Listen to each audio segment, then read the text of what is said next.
I'm going to preview the Baylor versus Texas State women's soccer game, which will be played on September 15th at 7 p.m. Central Time on ESPN Plus. There will be live stats as well. And Baylor's coming off of a loss to Oklahoma State 1-0, and it was basically a corner kick situation. They just didn't defend well enough on that one mistake, and Baylor had chances to tie it up, maybe potentially take the lead during the game. Not just they even take the lead in the first half, even because there was nearly an own goal by Oklahoma State. So thus Baylor's 5-3 on the year and 0-1 in conference, and Texas State is 3-3-1. But I will make a note of their wins and losses right now. The wins: UTSA 1-0, Incarnate Word 4-0, and Texas A&M Commerce 3-1. As you could tell, not quality opponents. They actually tied with Oklahoma State 0-0, and I was like, probably this result, one result right there, that's an outlier, because I think Oklahoma State wins that game more times than not.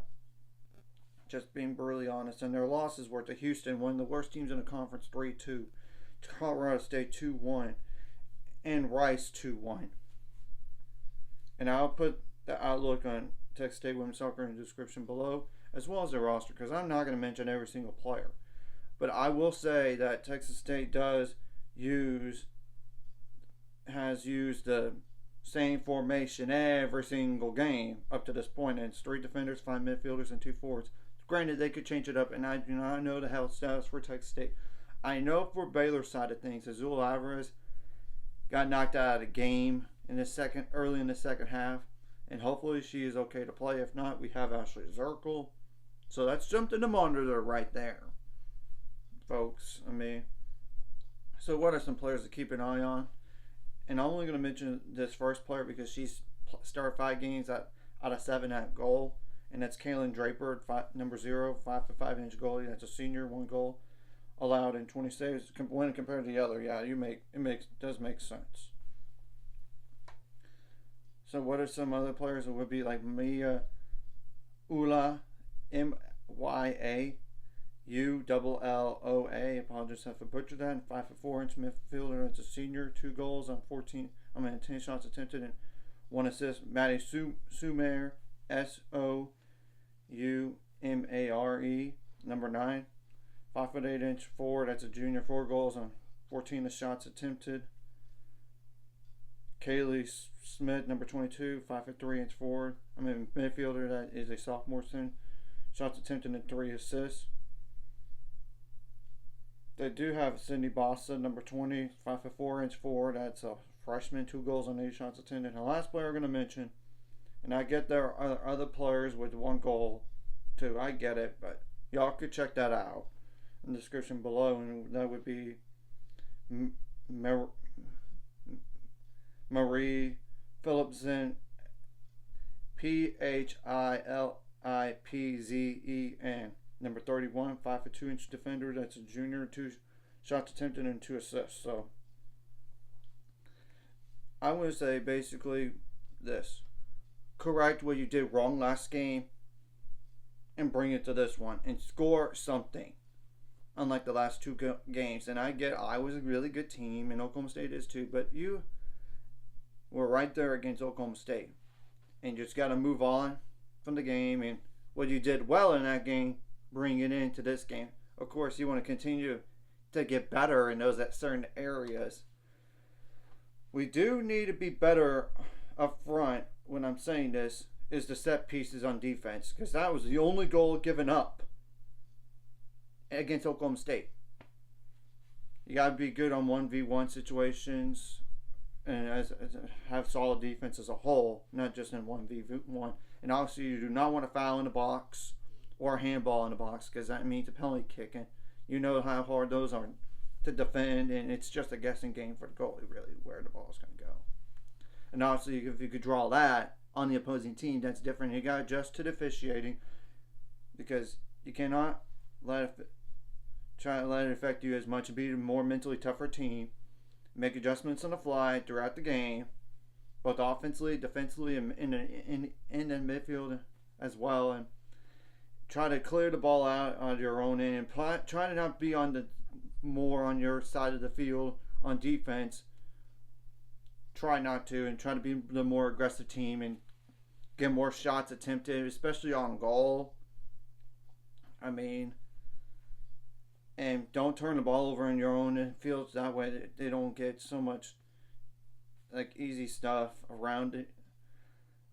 And obviously, if you have to force a corner kick, that's different. Then you just got to be good in those. And on offense, you got to be better on the set pieces and try to score off of them if you can.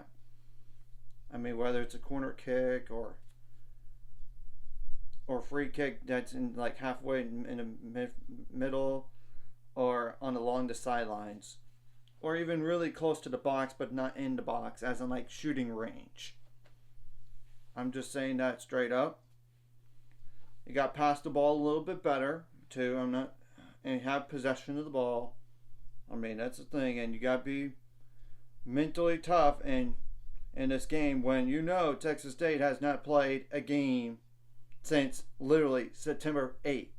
So they will be more rested for the game than you would be. It's kind of like that Iowa game all over again, and try not to let that happen again in terms of the result. I mean, this is a winnable game, and this is the last non-conference match for Baylor this year, and you need all the wins you could get to try to give yourself a chance to make the NCAAs, and do not tie with this team.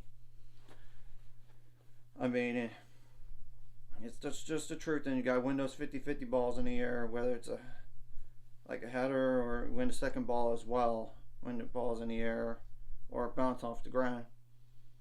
I mean, and execute your plays. Try to clear the ball out quicker on defense, and obviously if you could force the other team to mistakes on their own end, that'd be really huge. That way you get closer to scoring and all this. So this is just going to be a shorter video here. It's nothing too in particular with the fix. Of course, if you draw a yellow card on a team, it happens. The same thing goes for a red. I mean, that's the thing. You do not want to have that, especially for those players that are kind of close to the limit on the yellow cards. Because so many yellow cards means a suspension for the next game, and obviously a red card means you're not going to play the next game. And you just got to stay composed and put this last game behind you and go press forward and leave no doubt in this game, because this is a winnable game in my opinion. Because if you win this game, all you have to do is just go be good enough. All you have to do is just be good enough in conference, and then you might make the NCAA tournament, especially if you could get some huge wins down the line, which I'm not going to overlook the rest of the schedule here. But I mean, Arizona is a good team. Colorado, the only other ranked team out there. I mean, that's the thing. And Arizona State, even TCU and Texas Tech. And I get Texas Tech is not as good as last year, and TCU is not even receiving votes after they were ranked at one point, and now they're not even receiving votes. But you get the point. In Arizona State, I get West Virginia's not been the same team when compared to the past.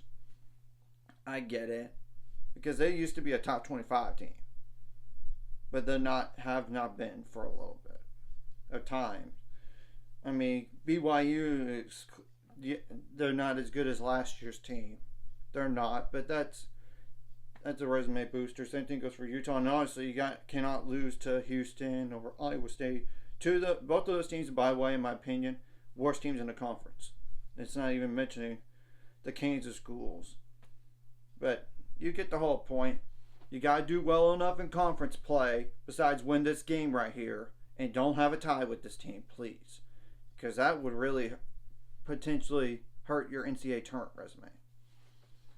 Because if you could do well enough in conference with the slate here,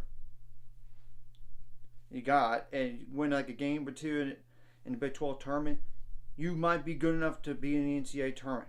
Though obviously, if you win the conference with only this one loss here to Oklahoma State, or even that would make the biggest difference in the world. And that way it leaves no doubt on the NCAAs. And of course, winning the conference tournament, yeah, you're automatically in. But enough of this rambling here. Just go out, take the frustration from the last 2 games, and put it on Texas State and leave no doubt. Anyways, if you like this content, hit the like and subscribe button. See you guys later. On the road to 7 subscribers. Of course, ultimate goal is 1,000 more. So I'm money out this course. Liking video, comment video really helps YouTube algorithms so more people see it. Sharing the video does help as well, so more people can watch. And if you're watching and not subscribed, hit the subscribe button to ring the notification bell as well. And clearly, Texas State's not as good as Oklahoma State or even Iowa. Yes, I know Texas State tied with Oklahoma State, but more times than not, Oklahoma State would win the game. Look at the stats for that game. I mean, it's just telling the truth.